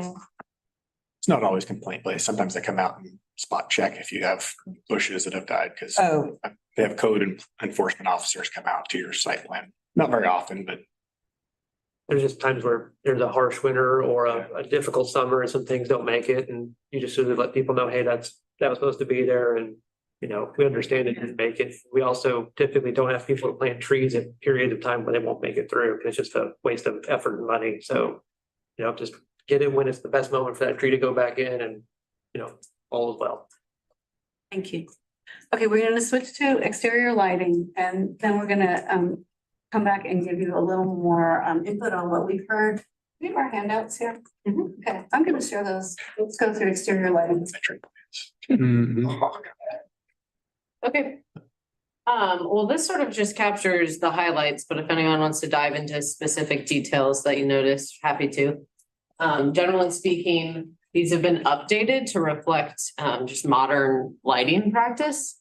So new LED standards, as well as things like color correlated temperature CCT, which is essentially how warm a light is. It's not directly related to how bright it is, but it is related to how bright people perceive it to be. Just like everything in lighting, it's weirdly technical and nobody understands it. However, the experts of dark sky, so what used to be the International Dark Sky Association, who has since rebranded as Dark Sky International, recommends a maximum of like 3,000, which is right before it gets into that pure white. So it's slightly more on the below white side, so that there's not as much like glare and light being emitted into the night sky. So that's a piece of it, but that's one small piece of it. We also had some requirements in there from the community design manual.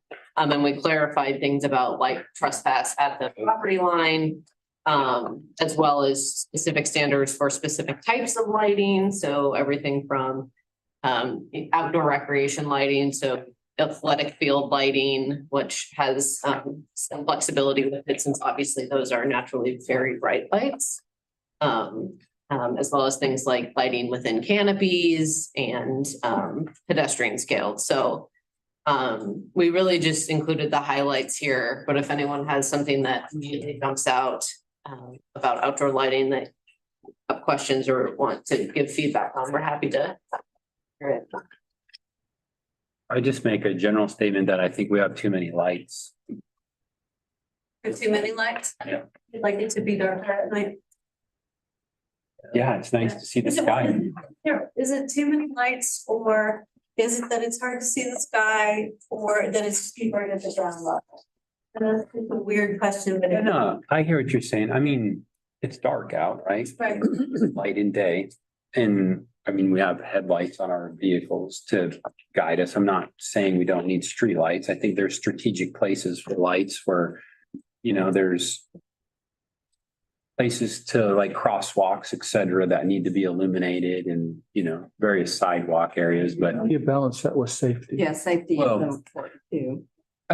yeah. So I feel like there's maybe different jurisdictions here. I think we're talking about stuff on sites, which is planning code, but you might be talking about stuff on streets, which is MSO. So that's a totally different thing, and that's engineering Streetlights are design not standards. in. Yeah. I would, It's kind of all, I mean, they do intermix, you know, because you have a lot of overlay depending on the location of the buildings, commercial buildings in relation to streetlights and. wonder about like a multimodal pathway that Mhm. bikes and walkers, joggers, and In the evenings. the people. This is really private Sunlight hours. you know. property light.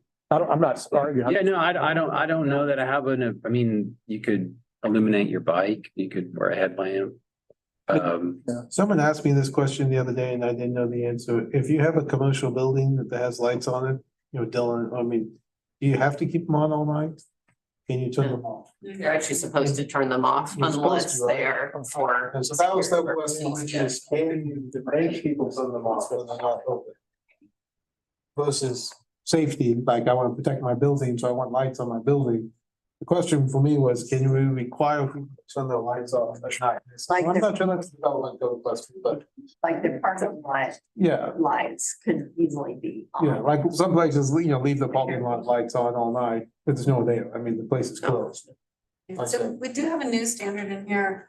Question. Thanks, Gabby. Lights shall remain off between 11 PM and sunrise, except for security purposes or to illuminate walkways, driveways. equipment That events, answers and it. parking lots. A lot of loopholes. That sounds For like- security purposes. Yeah, but still.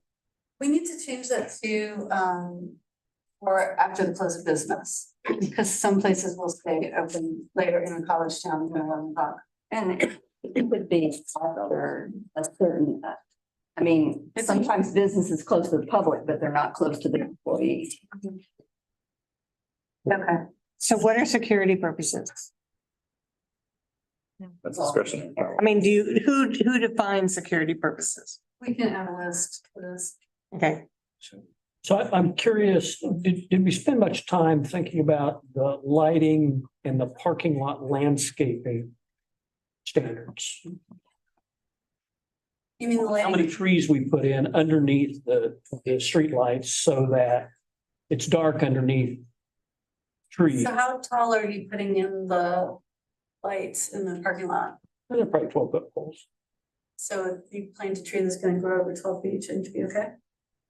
Well, but yeah, we do a lot of small, The short. lights will light the ground, then we plant a tree to make sure that the lights block from getting too. Right. Yeah, it looks nice during A the, redbud tree is a native species. yeah. And That's they're not not shown, yeah. I mean, we do that all the time. I mean, you go through a lot of the parking lots at night and there's all these dark spots around because the lights are just. I guess my comment earlier about lighting stemmed from just the idea of like, if we're trying to move towards net zero, like. There's a lot of cost for lighting in a city and in a community and for businesses and, you know, so, I mean, those are big kind of macro ideas, but Or do we put solar on all the Solar lights, they could be solar mean- lights, which is like Dylan's already has that. yeah. Well, I mean, I certainly think, just looking at this, going back to, you know, 10 years ago when I was on the planning commission where we didn't have all this, you know, everyone was worried about spillover. Now everyone knows you can create lights that do not get to my land, put them off my land. You know, don't have any spillover. And I think that's Directional. all that stuff is, Talk to KU and their stadium lights. yeah. No, they can do it, but will they? I mean, I think, so. I mean, I like the updates to that. I think we're heading in the right And direction. there. it's not during the football games. It's when they're recruiting. Oh, my. And they take somebody to the football stadium And light the whole thing. that's like the whole thing up. So we wanted to. If they're in there. Okay, so the three handouts that we gave you guys, we've been giving these out at the outreach meetings. So the first one is this one with the dots on it. This is intended to be more of a later version. So if someone wants to find something in the code that's related to something that they're curious about, this gets them into it. We've been giving these out. This is on the website. It will be on the website also. So if people want to get into any of the modules and find their stuff that's in there. Gabby's got some slides, thanks, Becky, on how we're meeting our affordable housing, equity and sustainability goals. So you guys have this written out also on the website. We'll go through it in a second here. Also letting people know where we are in the project. And then finally, the third one is where we're starting to get into the housing types. Probably not mine. I like that. So explaining to people when we're talking about a two-unit dwelling or a courtyard development, what is it? So this is on the website also. Oh, we printed it with somebody's stuff on the backside. That would be something I would know. No, okay. Just that one. Just that one. And I'm not sharing, it's mine, I'm not sharing.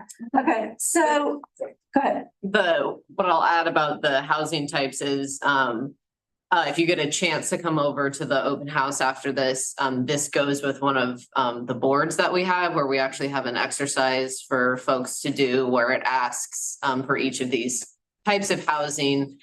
Is it appropriate in Lawrence generally? Is it appropriate only in certain areas? And we ask for a little bit more feedback on what that would mean, or is it not suitable in Lawrence? And then that is also getting converted into an online survey. So for people who don't have a chance or didn't have a chance to come to the open houses and do that, they'll be able to do that online as well. So those kind of go hand in hand. Is that gonna be in the Lawrence listens? Is that the mechanism that you're gonna use for the survey? It'll be a survey on the project website is how you'll access it. It'll be separate from Lawrence listens. Conveo. Okay, why aren't we using that platform? Maybe use the one that they've got for the project family. But if the larger public is more familiar with the other one. So you can get to the project website from the city's website. Is that the question? There's a link.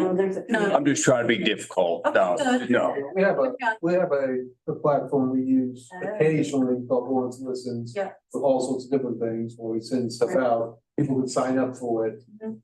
And so it would hit a broader audience than people who come to it. Okay. That was my Can we post it on, we'll talk to the communications team. Yeah, see how we're Got gonna it. use that. Thank you. Yes. It should be interesting because we actually did a survey like that not too long ago. I think it was like the Affordable Housing Survey of 2019 or something. And there was a very similar question to that. Where it's like, here's the types of housing. Do you want these at all? Do you want these in Lawrence? Do you want these in your neighborhood? And almost everybody said like, yeah, apartments are great, not in my neighborhood. So we're very curious to see if housing opinions have changed over the past couple of years through COVID and rising housing prices, if people have softened on that notion.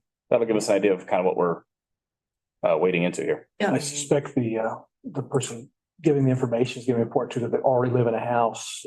They might answer different than they're waiting for a place to live. Yeah. And that's, we also had 2 housing developments that just got denied, so that clearly some of those people don't want. Yeah. Apartments. A lot of people showing up against it for sure. Okay, so let's talk about where we are so far in the drafting. So this is the sheet that has a calendar on it. So let's go through. These are some of the things that are on the code. We're not asking for feedback from you guys. We're just letting you know where we are on this. So on affordable housing, the shift from on-street parking to on-street maximum parking. Why does that relate to housing? Because it in theory allows more development on the site. Does this solve our parking problem? No, it doesn't. But we intend to have more discussions about parking and identifying what the problem is and where to go from there. Flexible residential design standards to encourage infill and redevelopment, allowing dimensional adjustments, for projects that provide local employees. So, this was what we talked about last time. If you voluntarily provide, housing that has, a restriction on it, that it will be offered to a local employee first. And we will have to put guidelines in place to define that because everyone jumped in with 40,000 things that could possibly go wrong. So we'll work on narrowing that down. Or income restricted, technically affordable housing. There are provisions for the courtyard and small lot development. So again, the smaller lots, the smaller units, the more density, the more development. Let's go on the next one. Yes. I'll just say, you know, at one point, the city offered, and actually, I think it was the city offered incentives if you did not rent to students. Yeah, we're hearing more of that. Yeah. So the idea was, Really? I just didn't. what? Really, that's Yeah. a little legally a little shaky. I mean, No. Incentive if you don't. It's just- oh, there's an incentive. And there's a- Oh, okay, It was, okay. yeah, it wasn't a requirement, but there was an incentive if you don't relate to students. Wow. Students are not a protected class. So there, I mean, for. So the idea like, for was- Single family community, like, What? you know, the residential communities of Lawrence. Well, it was in the Oriented neighborhood, but the way it usually works is that the community will say, we have this pot of money. And we know you could rent to a student for $1,000 a month, but a teacher can only afford $700 a month. We're gonna kick in the difference. And we hope we want you to rent to that teacher instead of the student.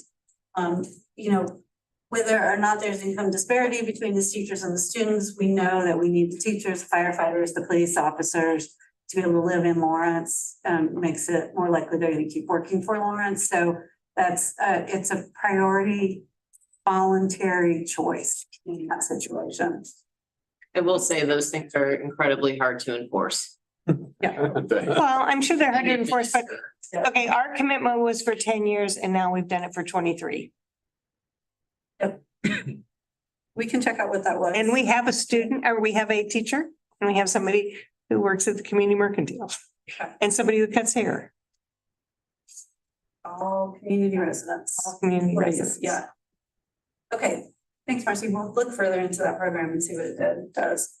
Equity. It's not an existing program. Oh, but you kept on doing it because it was working well, is what you were saying. So we thought it was a good idea and Yes. said we can do it. Yeah. Nice, okay. For equity, we have reduced site standards that limit or prohibit redevelopment and reinvestment. We still have more to do on the non-conforming standards. Those tend to get in the way of reinvestment, but we'll be looking at that.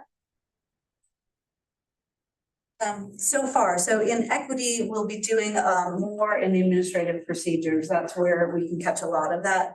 And then finally, in sustainability, the options for the cluster development are in there to conserve environmentally sensitive areas or provide open space. I think we drafted it a little more openly than that. There are preliminary mobility and connectivity standards. So to increase the safety of and access to the city's multimodal transportation system, I think we're going to need to come back to this one for a little more discussion about what it means that the code might be out in front of the city's planning. We have added standards to evaluate and improve. We have evaluated and improved the city's bike parking requirements to be adjusted to the uses a little more closely, working through the Association of Pedestrian and Bicycle Professional Standards. We've got the preliminary electric vehicle parking requirements and incentives in there. Gary brought up the discussion that we're kind of hearing across different topics. Why do we care? In the kindest way. Why do we care? And so we need to circle back to that one and finish out that discussion. We might have our December meeting focused on what are the things that we want to amplify and what are the things that we just want to stop regulating. We don't have to keep regulating everything just because the city did already. So, and it's kind of the change in parking. So let's be thoughtful about where we want to go. There are some basic sustainability requirements for new development, such as waste diversion, which is also related to Marcy's issue about site planning and getting dumpsters on site. Allowing for on-site food production. We've started looking at the stormwater management standards. There are ridgeline development standards in there. I didn't spend a ton of time on them. We can come back to them. And then preliminarily water-wise, so water-wise development for those of you that don't live in landscaping standards, there are some plants that do better with less water. And we want to encourage the use of those in situations where we think we're gonna have long, hot summers and we don't wanna use up the water. But we have some other things that we wanna add to that because we do wanna build options out there. So that's it. We have 5 minutes left. Right, because we did talk a whole lot along the way. And we have a December 7th meeting. I think we decided we would do this at the last meeting. We are gonna do a virtual meeting on December 7th from 4 to 6. Is that okay with everybody still? I may be on the train. Do they have Wi-Fi on the train? Not necessarily. Okay, Okay, well, all right, we can fill you in, or we can talk to you Okay. beforehand and share thoughts, Okay. whatever. you I'll let you know and I'll ask that. Is that the Baldwin train you're? Washington DC to Raleigh, North Carolina. Oh, lovely, beautiful. So Gary had a big question for us. We'll put it out there and then we can go chew on it and bring it back at the December 7th meeting. Sure. And we can shoot everyone an email reminding them what it was. We touched on this a little bit the last time we were together, and the topic is about how do we plan for, how do we bring more specific planning about sustainability, renewable energy into the discussion on land development. There's a couple components of this. There's, the generation of the power and how that happens. We talked a little bit about that, passively and actively. There's the technology is changing all the time. But there's the consumption of it that really is driving a lot of it. And we learned as we've done work with solar and now on wind, that the forecasts for energy consumption are exponential. And our current ways of thinking about it simply won't meet the coming demand. So how do we think about giving everyone access to the grid? How do we think about providing for in the way we develop so that it doesn't become something that exists in one neighborhood, not another, that doesn't become a barrier to some? How do we think about that need, that ubiquitous need that's coming? And how do we work with utilities in a different way? Today we just build a neighborhood and things happen and utilities come in and they kind of make the connections the best that they can. And we give them, awesome powers like eminent domain to make up for things that maybe we hadn't planned earlier. But what if utilities were more a part of the discussion about how our community, how our town, how our development was planned? What would that look like? How would we think about storage in ways that not even on our radar today? This is a little science fiction-y, but not. It's just really happening. Kind of a tidbit. We talked about the limitations of the grid's ability to absorb current power. The game changer is going to be in storage. And if you talk to the utilities, what they'll tell you is that the very vehicles that are driving this exponential demand will become a part of the grid's storage. Right? The part of that capacity to absorb and move, between the daytimes and the nighttime. So it's a paradigm different than what we think about and how we plan today.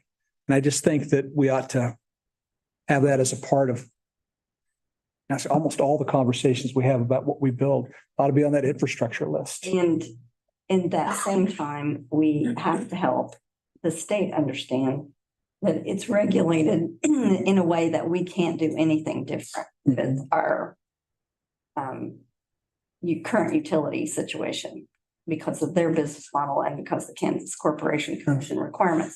So that means our community is also going to have to get involved in helping change the shape of the state, right?